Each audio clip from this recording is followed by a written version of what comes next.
السلام عليكم ورحمة الله وبركاته. الحمد لله رب العالمين. الصلاة والسلام على رسوله خاتم النبيين وعلى آله الطيبين وأصحابه الطاهرين والمؤمنين والمسلمين كلهم أجمعين، أما بعد، فقد قال الله تعالى في القرآن الكريم والفرقان المجيد تعظيما وتكريما ومخبرا وآمرا. أعوذ بالله من الشيطان الرجيم. بسم الله الرحمن الرحيم. إن الله وملائكته يصلون على النبي يا أيها الذين آمنوا صلوا عليه وسلموا تسليما. اللهم صل على سيدنا محمد النبي الأمي وعلى أبويه وآله وصحبه وسلم صلاة وسلاما دائما عليك يا سيدي يا حبيبي يا رسول الله صلى الله عليه وسلم. وقال تعالى في آية أخرى: قد سمع الله قول التي تجادلك في زوجها وتشتكي إلى الله والله يسمع تحاوركما إن الله سميع بصير. وقال نبينا صلى الله عليه وسلم: إنما الأعمال بالنيات وإنما لامرئ ما نوى. اللهم رب اشرح لي صدري ويسر لي أمري واحلل عقدة من لساني يفقه قولي. يا ربي بالمصطفى بلغ مقاصدنا واسمح لنا ما مضى يا واسع الكرم. புகழனைத்தும் நம்மை எல்லாம் படைத்து பரிபாலிக்கின்ற எல்லாம் வல்ல அல்லாஹ் ஒருவனுக்கு உரித்தாகட்டுமாக. சலாத்தும் சலாமும் கண்மணி நாயகம் முஹம்மது முஸ்தபா ரசூலுல்லாஹி ஸல்லல்லாஹு அலைஹி வஸல்லம் அன்னவர்கள் மீதும், அன்னவர்களை அப்படியே பின்பற்றிய சத்திய சஹாபாக்கள், தாபிஈன்கள், தபஅ தாபிஈன்கள், நாதாக்கள், நல்லடியார்கள், குறிப்பாக நம் அனைவர் மீதும் குறைவின்றி நிறைவாக என்றென்றும் நிலவட்டுமாக. ஆமீன். கண்ணியத்திற்குரியவர்களே, நாம் எல்லாம் நல்ல பல செய்திகளை செவியுற்று செவனே அதன் அடிப்படையில் நமது வாழ்வினை அமைத்துக் கொள்ள வேண்டும் என்கிற நன்னோக்கில் வருகை புரிந்திருக்கின்றோம், வர இருக்கின்றோம். எல்லாம் வல்ல அல்லாஹ் இதனை முழுமையாக ஏற்று இதன் முழு பயனையும் நம் அனைவருக்கும் தந்தல் புரிவானாக. இதன் பரக்கத்தை கொண்டு நம்முடைய எல்லா விதமான ஹலாலான ஹாஜத்துகளையும் நாட்டங்களையும் தேட்டங்களையும் நிறைவேற்றி புரிவானாக. நம்முடைய வியாபாரங்களில் பரக்கத்து செய்வானாக. நம்முடைய வருமானங்களில் அபிவிருத்தி செய்தல் புரிவானாக. நம்முடைய எல்லா விதமான கவலைகளையும் கஷ்டங்களையும் நீக்கி அருள் புரிவானாக என பிரார்த்தித்தவனாக எனதுரையை துவங்குகின்றேன்.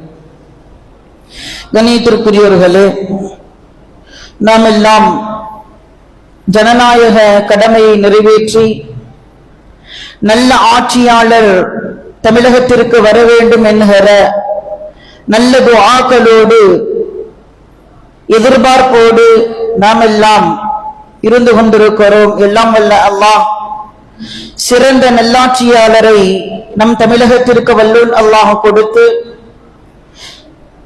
இஸ்லாமியர்களை எல்லா வகையிலும் பாதுகாக்கிற நல்ல மனப்பான்மை வல்லோன் அல்லாஹ் அந்த ஆட்சியாளருக்கு தந்திர புரிவானாக. கண்ணியத்திற்குரியவர்களே, சமீப காலங்களாக இந்த தேர்தல் பிரச்சாரங்கள் எல்லாம் துவங்கிய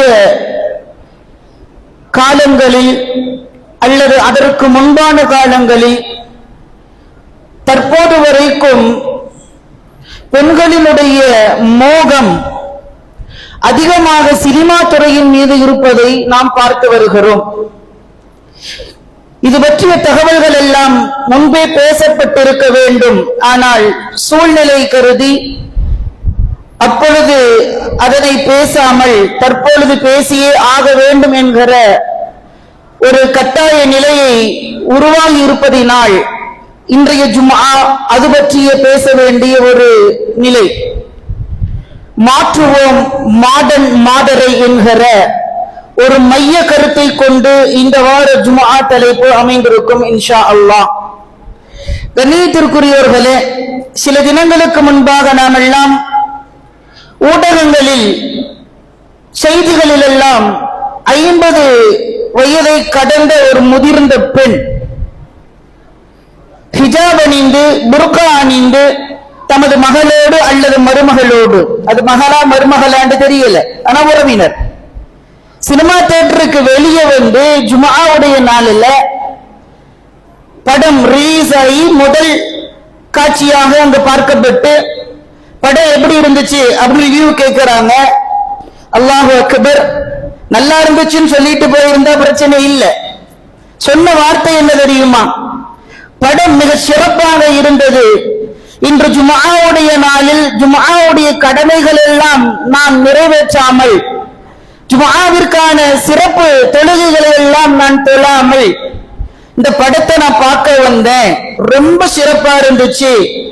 இந்த படம் பார்க்க வைத்த அல்லாஹ்விற்கே எல்லா புகழும். மஆதல்லாஹ் மஆதல்லாஹ் மஆதல்லாஹ், அல்லாஹ் பாதுகாக்க வேண்டும்.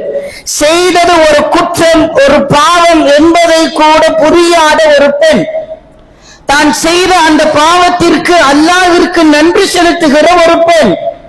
இப்படி ஒரு காட்சியை நாம் ஊடகங்களில் பார்த்தோம். அதற்கடுத்து ஒரு நடிகர்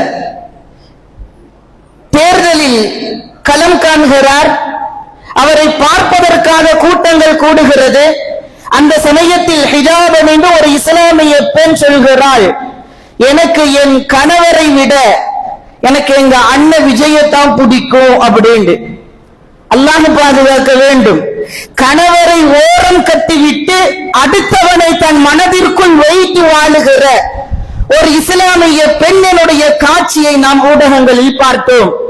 அதே போன்று ஒரு 6-7 மாசம் 5-6 மாதங்களுக்கு முன்பு கடையநல்லூரை சார்ந்த ஒரு வாலிப பெண், அவங்களுடைய அந்த இன்ஸ்டாவினுடைய அந்த வீடியோஸ் எல்லாம் நம்ம பார்த்தோம் அப்படின்னா அல்லாஹ் பாதுகாக்க வேண்டும். அவர்கள் செய்த ஆடிய ஆட்டங்கள் எல்லோரையும் கவருகிற அளவிற்கு, அதுவும் அந்த வீடியோவுடைய காட்சிகள் எல்லாம் ஹிஜாப் அணிந்து புர்காக்கள் அணிந்து நடத்தப்பட்ட ஒரு காட்சியாக அமைந்தது.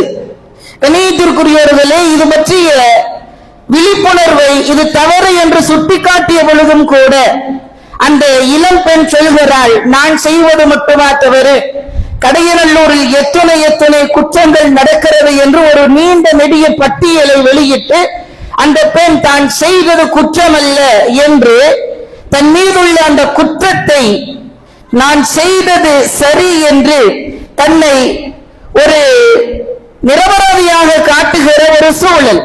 கண்ணியத்திற்குரியவர்களே, இதையெல்லாம் இன்றைக்கு பார்த்துவிட்டு பல ஊடகங்களில் நம் சமூக மக்கள், குறிப்பாக ஊடக மார்க்க போராளிகள் என்று கூட சொல்லலாம், அவர்களுக்கு பேச்சுக்கு மட்டும்தான், வாழ்க்கையில அவங்க வாழ்க்கை எப்படி வேணாலும் இருக்கும், ஊடகங்கள்ல மட்டும் நல்லவ மாதிரி காட்டிப்பாங்க. என்ன அப்படின்னா, இந்த பெண் செய்கிறது தப்பு, நீ நரகவாசி, உங்க அத்தா அம்மா இப்படித்தான் வளர்த்தாங்களா, நீ வாழ்றதுக்கு செத்து போயிடலாம், உங்க அத்தா அம்மா இது இப்படி எல்லாம் இருக்கிறதுக்கு தூக்கு போட்டு நாண்டுகிட்டு சாகலாம், இது போன்ற வார்த்தைகளை எல்லாம் அவர்கள் பதிலாக கமெண்ட்ஸாக கொடுக்கிற ஒரு சூழல். இன்னும் சொல்வதானால் இன்ஸ்டன்ட் ஃபத்வாவாக சொல்கிற ஒரு நிலை இன்றைக்கு ஊடகங்களில் தான் நல்லவன் என்று காட்டி அடுத்தவர்களை தரம் தாழ்த்தி பேசுகிற நம் சமூக மக்கள். அவர்கள் செய்தது குற்றம்தான், இல்லை என்று யாரும் சொல்லிவிட முடியாது. ஆனால் அந்த குற்றத்தை எப்பொழுது அவர்கள் திருத்தி இருக்க வேண்டும், அது யாருக்கெல்லாம் கடமை. இன்றைக்கு சினிமாவின் மீது உண்டான மோகமும், இன்றைக்கு அந்த இன்ஸ்டாகிராமின் மீது உண்டான மோகம் எல்லாம் நாம் ஒரு இஸ்லாமிய கோட்பாட்டில் கொள்கைகளில் வளர்ந்து வந்தோம் என்பதை எல்லாம் மறந்துவிட்டு வாழுகிற ஒரு சூழல் இன்றைக்கு நம் இஸ்லாமிய பெண்களுக்கு, அதிலும் குறிப்பாக 30க்கு முன்னால் அல்லது 30ஐ கடந்த பெண்களுக்கெல்லாம் நிறையவே இருக்கிறது என்றால் இதற்கு முதற் குற்றவாளிகள் யார் என்பதை நாம் யோசித்து பார்க்க வேண்டும். அவர்களா அல்லது இந்த நிலைக்கு உருவாக்கிய ஒட்டுமொத்த சமூகமா என்பதை நாம் அலசி ஆராய கடமைப்பட்டிருக்கிறோம். அந்த பெண்கள் மீது மட்டும் நாம் குற்றத்தை சொல்லிவிட முடியாது. அல்லது பெண்களை பெற்றெடுத்தவர்கள் மீது மட்டும் நாம் குற்றத்தை சொல்லிவிட முடியாது. ஒவ்வொரு மஹல்லாவில் வாழுகிற ஒவ்வொரு நிர்வாகிகளுக்கும், ஒவ்வொரு பணம் படைத்தவர்களுக்கும், வசதியானவர்களுக்கும் அந்த குற்றங்கள் ஏன் இன்னும் சொல்வதானால் ஒவ்வொரு ஆளுங்களும் அதற்கு குற்றவாளிகளாகத்தான் நிற்க வேண்டிய ஒரு நிலை இன்றைக்கு உருவாகி இருக்கிறது. காரணம் என்னவென்றால், முன்பெல்லாம் படிப்புகளை விட மதரசாவினுடைய பாடங்களுக்கு முக்கியத்துவம் கொடுத்த ஒரு காலம் இருந்தது. 5 வயதிலிருந்து அல்லது 6 வயதிலிருந்து மதரசாக்களுக்கு அனுப்பிவிடுகிற வளமை முன்பு இருந்தது. ஆனால் இன்றைக்கு காலம் கடந்து செல்ல ஒன்று காலை நேர மதரசாவிற்கு மட்டும் பிள்ளைகளை அனுப்புகிறார்கள் பெற்றோர்கள், அல்லது மாலை நேரத்திற்கு மட்டும் அனுப்புகிறார்கள், அல்லது 2 நேரங்களுக்கும் அனுப்பாமல் மதரசாவினுடைய மார்க்கத்தினுடைய கல்வி அறிவுகளை போதிக்காத ஒரு நிலை இன்றைக்கு பெற்றோர்களே தன் பிள்ளைகளுக்கு உருவாக்கி கொடுத்திருக்கிறார்கள். எனவே பிள்ளைகள் மீதும் பெற்றோர்கள் மீதும் சமூகத்தில் இருக்கிற மஹல்லாவினுடைய நிர்வாகிகள் மீதும் அந்த மஹல்லாவினுடைய எல்லாம் கடந்து கண்டும் காணாதது போல் ஒரு ஆலிம் செல்கிறார் என்றால், கண்டும் காணாதது போல் ஒரு ஆலிம்கள் அந்த பள்ளியினுடைய அந்த மஹல்லாவுடைய இமாம் வாழ்ந்து கொண்டிருக்கிறார் என்றால் அவர் மீதும் குற்றம் நிச்சயமாக இருக்கும். காரணம், நாயகம் ஸல்லல்லாஹு அலைஹி வஸல்லம் அன்னவர்கள் ஒருவர் குற்றம் செய்தால் அந்த குற்றம் அவர் மீது மட்டும்தான் என்று எந்த இடத்திலும் பெருமானார் நிரூபணம் செய்தது கிடையாது. குற்றம் செய்ததற்கான காரணம் என்ன, அதற்கு தூண்டுகோலாக இருந்தவர்கள் யார், அது எதனால் குற்றம் செய்யப்பட்டது என்கிற ஒரு விசாரணையை நாயகம் ஸல்லல்லாஹு அலைஹி வஸல்லம் அவர்கள் செய்து காண்பிப்பார்கள். ஒரே ஒரு உதாரணம், நிறைய வரலாறுகள் உண்டு, புரிந்து கொள்வதற்காக ஒரே ஒரு உதாரணத்தை சொல்கிறேன். நாயகம் ஸல்லல்லாஹு அலைஹி வஸல்லம் அவர்களுடைய காலத்தில் ஹஜ்ரத் அப்பாத் பின் ஷுரைஹ்பீல் ரலியல்லாஹு தஆலா அன்ஹு இவங்க ஒரு தோட்டத்துக்குள்ள போய் ரொம்ப கடுமையான பசி, அப்ப இப்படி கடந்து செல்றாங்க. போற வழியில ஒரு தோட்டம் இருக்குது, அங்க போனா நல்ல பேரிச்சம்பழம், திராட்சை, இதெல்லாம் நல்ல கொலையா காய்ச்சிருக்கு. அப்ப பசியை தீக்கிறதுக்காக என்ன பண்றாங்க, உள்ள போய் அவங்களும் நண்பர்களும் எடுத்து சாப்பிட்டுறாங்க. சாப்பிட்டதோடு மட்டும் இல்லாம என்ன பண்ணிடுறாங்கன்னா கொஞ்சம் பறிச்சு அவங்களுடைய ஆடைகள்லையும் நல்லா சேகரிச்சுட்டு வர்றாங்க. இதை பார்த்த அந்த தோட்டத்தினுடைய உரிமையாளர் என்ன பண்றாருன்னா அவரை பிடிச்சி ஒரு செவுத்துல கட்டி வச்சு அடிக்க ஆரம்பிச்சிடுறாரு. அதோடு மட்டுமல்ல, அவர்களுடைய ஆடையையும் உருவி விட்டு அவரை அந்த இடத்தில் சற்று தவறான முறையில் கேவலமாக நடந்து கொள்கிற ஒரு சூழலும் உருவாகிறது. இதனை ஜீரணித்துக் கொள்ள முடியாமல் ஹஜ்ரத் அப்பாத் பின் ஷுரைஹ்பீல் ரலியல்லாஹு தஆலா அன்ஹு பெருமானார் ஸல்லல்லாஹு அலைஹி வஸல்லம் அவரிடம் வந்து சொல்கிறார்கள், யா ரசூலல்லாஹ், நாங்கள் ஒரு தோட்டத்தை கடந்து சென்றோம், கடுமையான பசி, அதனால போய் கொஞ்சம் அங்கிருந்த பழங்களை தானியங்கள் எடுத்து சாப்பிட்டோம், கொஞ்சம் எங்களுடைய பாக்கெட்லயும் போட்டுட்டு வந்தோம், இவர் எங்களை பிடிச்சு அடிச்சாரு, அதோடு மட்டுமல்ல எங்களுடைய ஆடைகளையும் களைந்து விட்டார். கேட்ட நாயகம் ஸல்லல்லாஹு அலைஹி வஸல்லம் அவர்களுக்கு இவர் செய்தது குற்றம் என்பதை விட அவர் செய்தது மிகப்பெரிய குற்றம் என்பதை புரிந்து கொள்கிறார்கள் பெருமானார். வேகமாக அழைக்கிறார்கள் அந்த தோட்டத்தினுடைய உரிமையாளர், வேகமா கூட்டிட்டு வாங்க. கூட்டிட்டு வந்த உடனே அந்த நபரிடத்தில் நாயகம் ஸல்லல்லாஹு அலைஹி வஸல்லம் அவர்கள் கேட்கிறார்கள், மா அல்லம்தஹு இது கான ஜாஹிலா. அவருக்கு பசியோட வந்தாரு, பெருமானார் ஸல்லல்லாஹு அலைஹி வஸல்லம் வந்தவர்கள் இப்படி ஒரு அனுமதி கொடுத்திருந்தாங்க. யாராவது ஏழை மக்கள் இருந்தாங்கன்னா பசி எடுத்துச்சுன்னா தோட்டத்துக்குள்ள போய் நீங்க வேணுங்கிறத சாப்பிட்டுக்கிறலாம், உரிமையாளர்கிட்ட வந்து அனுமதி கேட்கணுங்கிற அவசியம் இல்ல.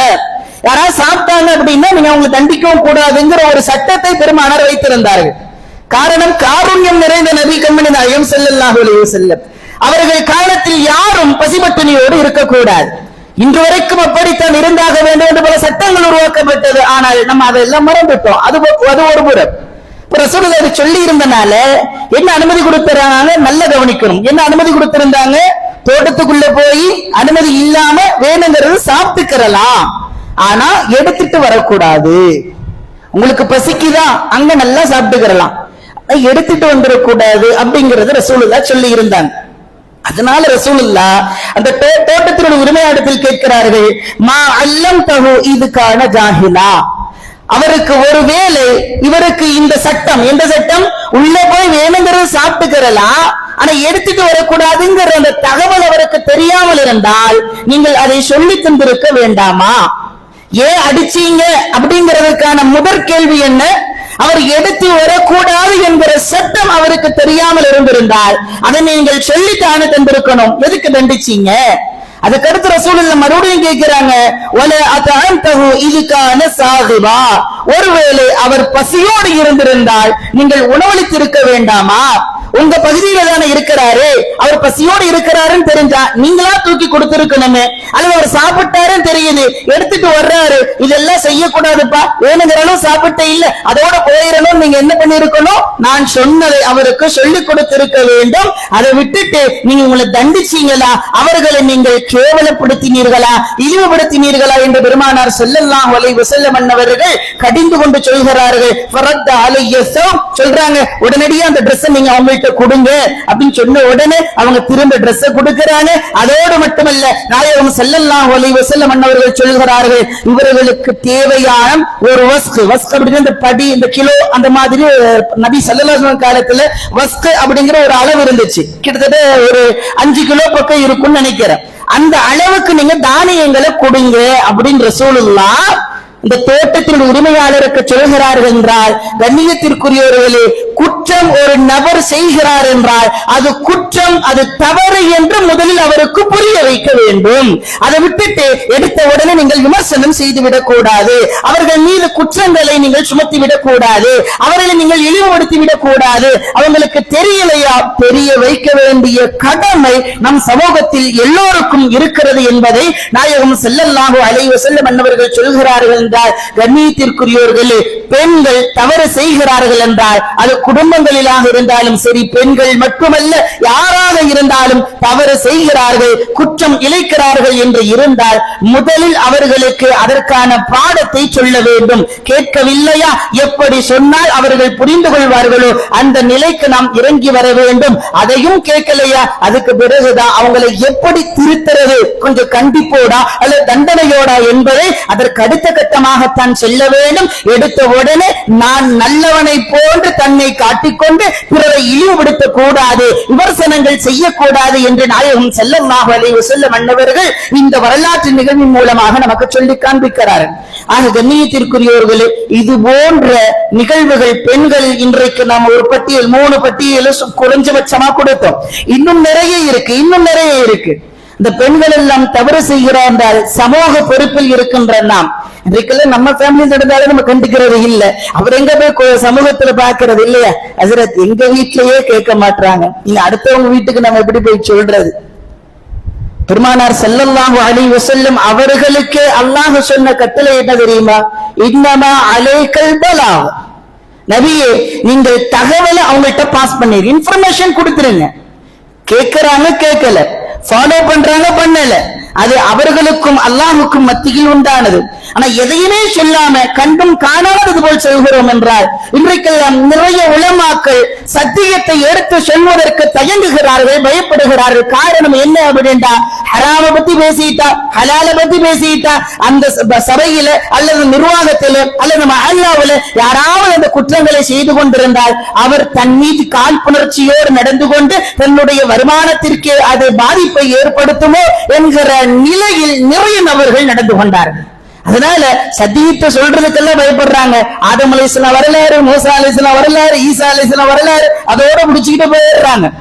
சத்தியம் என்றால் என்ன, மார்க்கத்தினுடைய சட்டதிட்டங்கள் என்ன, தைரியமாக பேசுகிற உலமாக்கள் இன்றைக்கு குறைந்து விட்டார்கள் என்றால் அதற்கும் காரணம் நம் சமூகம் தான். பேசினாங்க பிரச்சனை, சொன்னா பிரச்சனை, ஹஜ்ரத் சரியில்லையே, அவர் பாட்ல ஓபனா பேசுகிறார், அவர் என்ன ரொம்ப தலகணத்தோட இருக்கிறார், அவர் என்ன ரொம்ப ஃபார்வர்டா பேசுறார், ஸ்ட்ரெயிட் ஃபார்வர்டா இருக்கிறார், இதெல்லாம் சரி வராதுப்பா. நம்ம நிர்வாகத்துக்கு கட்டுப்படுறது இல்ல. ஒரு வார்த்தை என்கிட்ட கேட்டுட்டு பேசி இருக்க கூடாதா?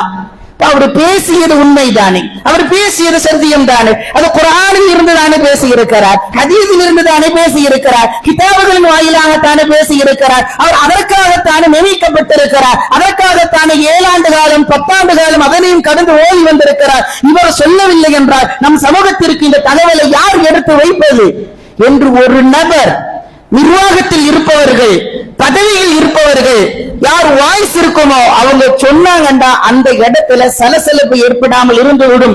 சத்தியம் என்றால் என்ன இந்த மக்களுக்கு தெரிந்துவிடும். இன்னைக்கு புகா பத்தி பேசுறா, இவர் பாட்டுல என்ன பெண்களை பத்தி பேசுறாரு, இவர் கண்ணை மூடிட்டு போக வேண்டியதுதானே. அப்ப நம்ம குருட்டி மாமதை கொண்டு வந்து வைக்கணும், அல்லாஹ் பாதுகாக்கும். இல்லையா? எல்லா நேரத்திலும் கண்ணு மூடிட்டு போக முடியாது. ரோட்ல போனவே போய்த்தான் ஆகணும். குற்றங்கள் நடக்கிறது இறைவன் காண்பிக்கிறான் என்றால் அதை சரியாக சரி செய்வதற்கான ஒரு ஆளை இறைவன் நியமித்திருக்கிறான் என்றால் அதை நாம் பெருமிதம் கொள்ள வேண்டும். நம் மஹல்லாவிற்கு, நம் சமூகத்திற்கு இப்படி ஒரு ஹஸரத்தை, இப்படி ஒரு ஆலிமை, இப்படி ஒரு ஹாஃபிஸ, இப்படி ஒரு தகுதி வாய்ந்த ஒரு அல்லாஹ் கொடுத்திருக்கிறானே என்று நாம் அவர்களை உயர்த்தி வைக்க வேண்டுமே தவிர அந்த இடத்தில் இவரு கண்ணு மூடிட்டு போனோம், இவங்க வீட்டுல மட்டும் ஒழுக்கமா இருக்கிறாங்களா, இவங்க என்ன மொபைல் பார்க்கறது இல்லையா, இவரு எதுவுமே பேசுறது இல்லையா, இந்த விமர்சனங்கள் அந்த இடத்தில் வருகின்ற காரணத்தினால் உலமாக்கள் இன்றைக்கு சத்தியத்தை எடுத்து சொல்வதற்கு சற்று தயங்குகிறார்கள். இன்னும் சொல்வதானால் சொல்லாமலேயே காலத்தை கடத்தி கொண்டிருக்கிறார். அல்லாஹ் பாதுகாக்க வேண்டும். இந்த குற்றமும் நம் சமூகத்தின் மீது தான் விழும். அவங்க எஸ்கேப் ஆயிடுவாங்க, ஓபனா சொல்லல. அவங்க எஸ்கேப் ஆகலாம். சொன்னா எனக்கு பிரச்சனை, சொல்லாம இருந்தா உங்ககிட்ட வந்து பதில் சொல்லணும். என் நிலை என்னன்னு உனக்கே தெரியும், இதுக்கெல்லாம் காரணம் இவங்க தான், நீ பாத்துக்கோ அப்படின்னு மஹ்ஷர்ல அவங்க ஒதுங்கி போயிடுவாங்க. மொத்த பாதிப்பும் யாரெல்லாம் இதற்கு துணையாக இருந்தார்களோ அல்லது யாரெல்லாம் இதற்காக ஒத்துழைத்திருந்தார்களோ அவர்கள் மீதுதான் வரும் என்பதை நாம் புரிந்து கொள்ள வேண்டும். கண்ணியத்திற்குரியவர்களே, நம் பெண்கள் இன்றைக்கு இது போன்ற செயல்கள் ஈடுபட்டுக் கொண்டிருக்கிறார்கள் என்றால் முதலில் எல்லா இடங்களிலும் குறிப்பாக பெண்கள் பயான் நடத்தப்படுகிறது. ஆனா அந்த பெண்கள் பயான்ல எல்லாம் குழந்தை வளர்ப்பு எப்படி, வீட்டுக்கார்ட்ட எப்படி நடக்கணும், மாமனார் மாமியார்ட்ட எப்படி நடக்கணும், இவ்வளவுதான் சொல்லி தர்றாங்க. அதையும் மீறி இன்றைக்கெல்லாம் கொள்கைவாதிகள் எல்லாம் தெருமுனை பிரச்சாரங்கள் நடத்துகிறார்கள். அங்கு ஹலால் என்ன ஹராம் என்ன அதையெல்லாம் விட்டுருவாங்க. எந்த இடத்துல இந்த ஜமாஅத்து இது செய்கிறது ஷிர்க் ஒரு வார்த்தை பிடித்து விடுவார்கள். இது கூடாது. அதிலும் குறிப்பாக ரபியுல் அவ்வல் மாதம் என்றால் 12 நாட்களிலும் அஹ்லுஸ் சுன்னத் வல் ஜமாஅத்துடைய கொள்கையை சார்ந்தவர்கள் நடத்துகிற பயானை விட, நடத்துகிற பிரச்சாரங்களை விட அவர்கள் நடத்துவது ஏராளம். ஒரு விதத்தில் யோசிக்கிற பொழுது சந்தோஷம். அன்னைக்காவது எப்படி பார்த்தாலும் ரபியுல் அவ்வல் மாசத்துல பெருமானாரை புகழ்ந்து கொண்டிருக்கும். அந்த நேரத்தில் மற்ற காலங்களை எல்லாம் விட்டுவிட்டு அந்த 12 நாள் முஹம்மது நபியினுடைய பெயரை சொல்லி ஸல்லல்லாஹு அலைஹி வஸல்லம் என்கிற வார்த்தைகளை சொல்வதற்கு ஒரு வாய்ப்பை ஏற்படுத்துகிறார்கள். எனவே அது போன்ற கொள்கைவாதிகள் மீது எங்களுக்கு கோபம் இல்லை, உண்மையிலேயே மகிழ்ச்சி தான். ஆனா அங்க பேச வேண்டியது என்ன? திருமண பிரச்சாரங்கள் நடத்துங்கள் தாராளமாக. பள்ளிகள் பயான்கள் ஏற்பாடு செய்யப்படுகிறது, பெண்களுக்கான தீனியா தொகுப்புகள் ஏற்பாடு செய்யப்படுகிறது. எப்படி குடும்பம் நடத்தணும் அது மட்டும் இல்லை, அது ஆட்டோமேட்டிக்கா உங்களுக்கு கத்துக்கிறதுக்கான சூழல் இருக்கு. ஆனா ஒரு பெண் எப்படி நடந்து கொள்ள வேண்டும், 10 வயதுல 7 வயதுல 10 வயதுல 12 வயதுல 14 வயதுல பருவ வயதை அடைந்து விட்டால் அதற்கு பிறகு எப்படி அமைய வேண்டும், இது போன்ற ஒழுக்க நெறிகளை சொல்லித் தருவதற்கு நம் சமூகம் மறந்து விட்டது. கண்ணியத்திற்குரிய குறிப்பாக பெண்களினுடைய பெருமானார் ஸல்லல்லாஹு அலைஹி வஸல்லம் அவர்கள் காலத்தில் வாழ்ந்த பெண்களினுடைய வரலாறு இன்றைக்கு சொல்லப்படுவது கிடையாது, இன்றைக்கெல்லாம் சொல்லப்படுவது கிடையாது. எடுத்த அதிகபட்சமா கதீஜா ரலியல்லாஹு தஆலா அன்ஹா உண்மையிலேயே சொல்லப்பட வேண்டிய விஷயம்தான். ஃபாத்திமா ரலியல்லாஹு தஆலா அன்ஹா சொல்லப்பட வேண்டிய விஷயம்தான். ஆயிஷா ரலியல்லாஹு தஆலா அன்ஹா சொல்லப்பட வேண்டிய விஷயம்தான். இருந்தாலும் அதையும் கடந்து பல சஹாபாக்களுடைய வாழ்க்கையில் உண்மையிலேயே பொன்னால் பொதிக்க வேண்டிய வரலாறுகள் எல்லாம் நிறைந்திருக்கிறது. பெருமானார் ஸல்லல்லாஹு அலைஹி வஸல்லம் அவர்களுடைய காலத்துல ஒரு சஹாபி பெண்மணி வந்து கேட்டாங்க, யா ரசூலல்லாஹ், எப்ப பார்த்தாலும் நீங்க ஆண்களுக்கு சொல்லி கொடுத்துக்கிட்டு இருக்கீங்க, பெண்களுடைய தேடல் எப்படி இருந்துச்சு பாருங்க. எப்பவுமே ஆண்கள் உங்களோட இருக்கிறாங்க, அவங்களுக்கான நிறைய தகவல்களை நீங்கள் கொடுக்கிறீர்கள், ஆனா எங்களுக்கு அது கிடைக்கிறது இல்லையே. இப்ப சொன்னாங்க அந்த பெண்மணி, ஃபஜஅல் லனா மின் நஃப்ஸிக யௌமன் நஅதீக ஃபீஹி துஅல்லிமுனா மிம்மா அல்லமக்கல்லாஹ். எங்களுக்கு ஒரு நாளை நீங்க அலாட் பண்ணுங்க, ஒரு டே ஃபிக்ஸ் பண்ணுங்க, அந்த நாள்ல நாங்க உங்கள்கிட்ட வர்றோம், அல்லாஹ் உங்களுக்கு எதை சொல்லி கொடுத்தானோ அதை எங்களுக்கு கத்துக் கொடுங்க. பெண்களுடைய தேடல் அப்படி இருந்தது. பெருமானார் ஸல்லல்லாஹு அலைஹி வஸல்லம் மன்னவர்களிடத்தில் சொன்னாங்க, ரசூலுல்லாஹ் பெண்கள்கிட்ட சொல்றாங்க, இஜ்தமிஅன யௌம கதா வ கதா, இந்த நாள்ல நீங்க வாங்க, உங்களுக்கு நான் சொல்லி தர்றேன் அப்படின்னு பெருமானார் சொல்கிறார்கள். ஃபஅதாஹுன்ன நபிய ஸல்லல்லாஹு அலைஹி வஸல்லம் ஃபஅல்லமஹுன்ன மிம்மா அல்லமஹுல்லாஹ். அல்லாஹ் அவர்களுக்கு கற்றுக் கொடுத்த ஏராளமான மார்க்க விஷயங்களை பெருமானார் ஸல்லல்லாஹு அலைஹி வஸல்லம் அவர்கள் அவர்களுக்கென்று ஒரு நாளை நியமனம் செய்து சொல்லிக் கொடுத்தார்கள் என்கிற வரலாறு உண்டு என்றால் கண்ணியத்திற்குரியவர்களே, அந்த சுன்னத்தை பல இடங்களில் ஃபாலோ செய்யப்படுகிறது, ஆனால் முறையாக தகவல்கள் சேர்க்கப்படுவது கிடையாது. ஹஜ்ரத் ஸைனப் ரலியல்லாஹு தஆலா அன்ஹா பெருமானார் ஸல்லல்லாஹு அலைஹி வஸல்லம் அவர்களுடைய மகளார். நிறைவாக இந்த தகவலை சுருக்கமாக சொல்லி நான் முடிப்பேன். ஸைனப் ரலியல்லாஹு தஆலா அன்ஹா இவங்கள தங்களுடைய ஹதீஜா ரலியல்லாஹு தஆலா அன்ஹா அவங்களுடைய சகோதரி ஹாலா பின்த் ஹுவைலித் அவங்களுடைய மகனார் அபுல் ஆஸ் அப்படிங்கிறவங்களுக்கு நிக்காஹ் செய்து வைக்கிறாங்க ரசூலுல்லாஹ். தாம் பிள்ளைய தன்னுடைய மனைவியினுடைய சகோதரி மகனுக்கு கட்டி வைக்கிறாங்க. இப்ப கட்டி வச்ச உடனே ஸல்லல்லாஹு அலைஹி வஸல்லம் அவங்க திருமணம் முடித்து வைக்கிற பொழுது பெருமானாருக்கு நுபுவத்து கொடுக்கப்படல. ரசூலுல்லாஹ் நபியாக பிரகடனப்படுத்தப்படவில்லை. இப்போ ஒரு காலங்கள் செல்கிறது, அது அப்படியே அவங்களை தேர்ந்தெடுத்ததற்கான காரணம் ரசூலுல்லாஹ் ஏன் இவங்களை சூஸ் பண்ணாங்க அப்படின்னா 3 முக்கிய காரணங்கள், வலிமையான காரணங்கள். அதில் முதலாவது விஷயம் என்ன அப்படின்னா, அவர் நல்லவர், நேர்மையானவர். மக்கத்து காபிர்களுக்கு மத்தியில் நல்லவர், நேர்மையானவர் என்கிற பெயரை பெற்றவர் இந்த ஹாலா பின்த் ஹுவைலித் ரலியல்லாஹு தஆலா இவங்களுடைய மகனார் அபுல் ஆஸ். பின்னாடி சஹாபியானாங்க ரலியல்லாஹு அன்ஹு. இரண்டாவது காரணம் பெருமானாருடைய உறவு. மூன்றாவது காரணம் நல்ல திறமையான வியாபாரி, நல்ல சம்பாதிக்கக்கூடிய திறமை உள்ளவர். இந்த காரணத்துக்காக ரசூலுல்லாஹ் என்ன பண்றாங்க, இவங்களை சூஸ் பண்றாங்க. இப்போ அந்த கடைசியில ஒரு வியாபாரத்துக்காக ஒரு நீண்ட ஒரு தூரத்துக்கு இவங்க பயணம் செஞ்சு போறாங்க. போனதுக்கு இடையில ரசூலுல்லாஹி ஸல்லல்லாஹு அலைஹி வஸல்லம் அவங்களுக்கு நுபுவத்து கொடுக்கப்படுகிறது, நபியாக அவர்கள் பிரகடனம் செய்யப்படுகிறார்கள். போயிட்டு வந்ததுக்கு பிறகு இந்த தகவலை எல்லாம் யாரு சொல்றாங்க அப்படின்னா, வழியில வரும்போது என்னப்பா உங்க மாமனார் திடீர்னு நபின்னு சொல்லிக்கிட்டு இருக்கிறாரு, என்ன ஏது அப்படின்னு சொன்ன உடனே என்னன்னு தெரியல, நான் வீட்டுக்கு போனாதான் தெரியும்ட்டு வந்துடுறாங்க. வந்த இடத்துல ஹஜ்ரத் அபுல் ஆஸ் ரலியல்லாஹு தஆலா அவங்கள்ட்ட ஸைனப் ரலியல்லாஹு தஆலா சொல்றாங்க, இந்த மாதிரி எங்க அத்தா நபியாக அறிவிக்கப்பட்டிருக்கிறார்கள், அவங்க இறுதி தூதர், நீங்க அவங்களை இஸ்லாம் அவங்களை நீங்க ஏத்துக்கிறணும், நீங்க முஸ்லீம் ஆகணும் அப்படின்னு சொன்ன உடனே இவங்கள்ட்ட அந்த இடத்துல சற்று அந்த என்னன்ற ஒரு பெண் சொல்லி நம்ம கேட்கிறதா அப்படிங்கிற கர்வம் உருவாகுது. சொல்றாங்க, நான் ஒரு பெண்ணின் சொல்லை கேட்டு மதம் மாறிவிட்டதாக ஊரும் உறவும் பேசும், அதனால இது எனக்கு விருப்பம் இல்லை. ரசூலுல்லாஹ் ஏத்துக்கணும்னு சொல்லல, ஏத்துக்கிறல என்னால முடியாதுன்னு சொல்லல.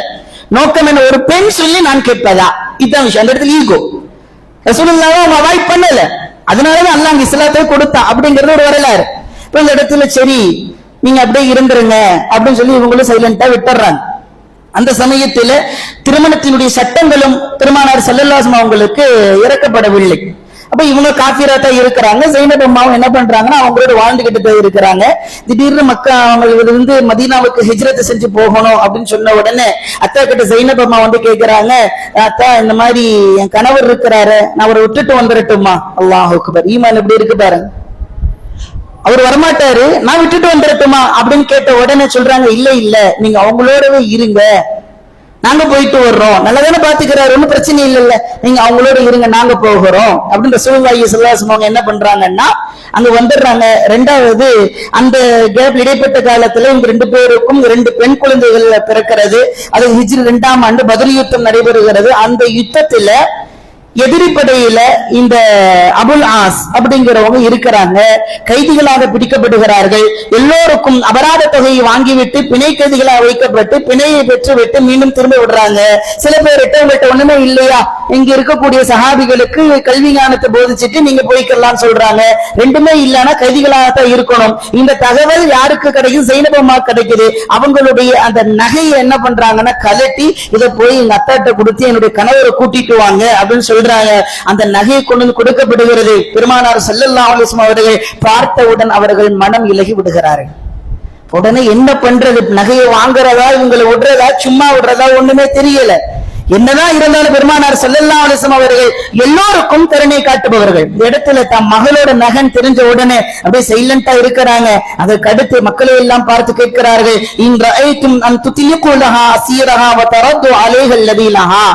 சஹாபாக்கிட்ட கேட்கிறாங்க, நீங்க அனுமதி கொடுத்தீங்க அப்படின்னா இந்த நகையை பிணையை நாம் வாங்காமல் இவரை நம்ம விடுவிச்சிடலாம் அப்படின்னு சொல்றாங்க. யா ரசூலல்லாஹ், நீங்க எங்கிட்ட அனுமதி கேட்கணுமா? தாராளமா நீங்க விட்டுறலாம்னு சொல்றாங்க. அதே போல போயிடுறாங்க. போன சில காலங்களுக்கு பிறகு என்ன நடக்குது அப்படின்னா, இந்த அபுல் ஆஸ் ரலியல்லாஹு தஆலா அன்ஹு வியாபாரம் செய்து ஷாம்ல இருந்து வர்றாங்க.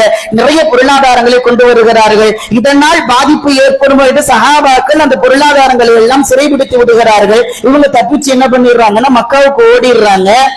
அதற்கு பிறகு பெருமானார் ஸல்லல்லாஹு அலைஹி வஸல்லம் அவங்கள்ட்ட மக்காவுக்கு ஓடாம எங்க பண்றாங்கன்னா மதீனாவுக்கு வந்து மனைவி வீட்டுல தஞ்சம் புகுந்துடுறாங்க. ஜைனப் அம்மா வீட்டுல தஞ்சம் வந்துடுறாங்க. அப்போ இவங்க பார்த்துட்டு கணவர் இப்படி இருக்கிறாரு, ரொம்ப சிரமமா இருக்கு அப்படின்ட்டு ஃபஜ்ர் நேரத்துக்கு வர்றாங்க. ரசூலுல்லாஹி ஸல்லல்லாஹு அலைஹி வஸல்லம் தொழுகை ஆரம்பிச்சிடுறாங்க. இன்னும் தாமதமானா நம்ம வீட்டுல இருக்கிற தெரிஞ்சா இவங்க உயிருக்கு பாதிப்பு அப்படிங்கறதுனால தொழுகை நடக்க நடக்க இந்த மாதிரி என்னுடைய கணவர் என்னை நம்பி என்னிடத்தில் அடைக்கலம் நாடி தஞ்சம் புகுந்திருக்கிறார், யாரும் எதுவும் செய்ய வேண்டாம், நான் நபியிடத்தில் பேசிக் கொள்கிற தகவலை சொல்லிவிட்டு இவங்க போறாங்க. ரசூலுல்லாஹ் தொழுகை முடிச்சிட்டு கேட்கிறாங்க, எனக்கு கேட்டது உங்களுக்கும் கேட்டுச்சான்னு சஹாபாக்கள்கிட்ட கேட்கிறாங்க. ஆமா யா ரசூலுல்லாஹ் கேட்டுச்சுன்னு சொன்ன உடனே அதுக்கடுத்து அந்த வீட்டுக்கு போறாங்க. போனதுக்கு அப்புறம் ரசூலுல்லாஹ் சொல்றாங்க, இவங்களோட நீங்க இப்ப இருக்கலாம், இவங்களோட நீங்க இப்ப இருக்கலாம், ஆனால் உறவில் ஈடுபடக்கூடாது அப்படின்னு சொன்ன உடனே இவங்க என்ன பண்றாங்கடா, வேகமா இங்கிருந்து தப்பிச்சு மக்காவுக்கு போறாங்க. அங்க போய் நடந்தது எல்லாம் சொல்லிவிட்டு ஹஜ்ரத் அபுல் ஆஸ் ரலியல்லாஹு தஆலா அன்ஹு அவர்கள் அங்கிருந்த மக்கத்து காஃபிரிடத்தில் கேட்கிறார்கள், நான் உங்களிடத்தில் இதுவரைக்கும் நான் மோசடியாக நடந்திருக்கிறேனா, நான் உங்களை ஏமாற்றி இருக்கிறேனா, உங்களுடைய உழைப்பை சுரண்டி நான் வாழ்ந்திருக்கிறேன் என்று கேட்கும் பொழுது இல்ல, நீங்க நேர்மையானவங்க தான் சொன்ன உடனே உங்களுடைய ஹக்குகள் எல்லாம் நான் நிறைவேற்றிட்டேன், இப்ப சொல்றேன் அஷ்ஹது அல்லா இலாஹா இல்லல்லாஹ் வ அன்ன முஹம்மதர் ரசூலுல்லாஹ். அன்று சொல்லாத கலிமாவை இன்று பெருமானாரினுடைய இல்லை இல்லை தன்னுடைய மனைவியினுடைய அந்த செயலை பார்த்துவிட்டு ஹஜ்ரத் அபுல் ஆஸ் ரலியல்லாஹு அவர்கள் இஸ்லாத்தை ஏற்றார்கள். மீண்டும் மதீனாவிற்கு வந்தார்கள். அங்கு வந்து மனைவியோடு வாழ்ந்தார்கள் என்ற வரலாறு எதை காட்டுகிறது என்றால், ஒரு பெண் நினைத்தால் ஒரு ஆணை, ஒரு கணவரை மட்டுமல்ல எந்த சமுதாயத்தையும் மாற்ற முடியும். அந்த அளவிற்கு உயர்ந்த நற்பண்பு மிக்க பெண்கள் சஹாபாக்கள் காலத்தில் வாழ்ந்தார்கள். இதுபோன்று நம் பெண்களும் வாழ வேண்டும், வளர வேண்டும் என்கிற சிந்தனை நம் சமூகத்தில் நிறைய சொல்லிக் கொடுக்கப்பட வேண்டும். குறிப்பாக பெற்றோர்களாகிய நாம் எதை வேண்டுமானாலும் வாங்கி கொடுக்கிறோம், கேட்பதையெல்லாம் நிறைவேற்றுகிறோம். ஆனால் இஸ்லாத்தினுடைய மார்க்கத்தினுடைய சட்டதிட்டங்கள், வரலாறுகள், ஒழுக்க நெறிமுறைகளை எல்லாம் நாம் சொல்லிக் கொடுப்பதற்கு மறந்துவிட்டோம். அல்லாஹ் பாதுகாக்க வேண்டும். எனவே பெண்கள் நம்முடைய பிள்ளைகள் மீது மட்டும் குற்றம் நிகழ்ந்து விடாது. அதனை பார்த்து கொண்டிருக்கிற பெற்றோர்களுக்கும் அதனை அனுமதித்துக் கொண்டிருக்கிற மஹல்லாவாசிகளுக்கும் ஒட்டுமொத்த சமூகத்திற்கும் இந்த குற்றத்திற்கான பாவம் நிச்சயமாக உண்டு என்பதை நாம் மறந்துவிடக் கூடாது. எல்லாம் வல்ல அல்லாஹ் முதலில் நம்மை சரி செய்து, அதற்கு பிறகு நம் குடும்பத்தார்களை சரி செய்து, அதற்கு பிறகு உறவுகளை, நம்முடைய ஊர் மக்களை திருத்துகிற அளவிற்கு வல்லோன் அல்லாஹ் நமக்கு நல்ல ஞானத்தையும் நல்ல அறிவையும் நல்ல ஒழுக்கங்களையும் வல்லோன் அல்லாஹ் தந்திர புரிவானாக. வ ஆகிரு தஅவானா அல்ஹம்துலில்லாஹி ரப்பில் ஆலமீன். அஸ்ஸலாமு அலைக்கும் வ ரஹ்மத்துல்லாஹி வ பரகாத்துஹு.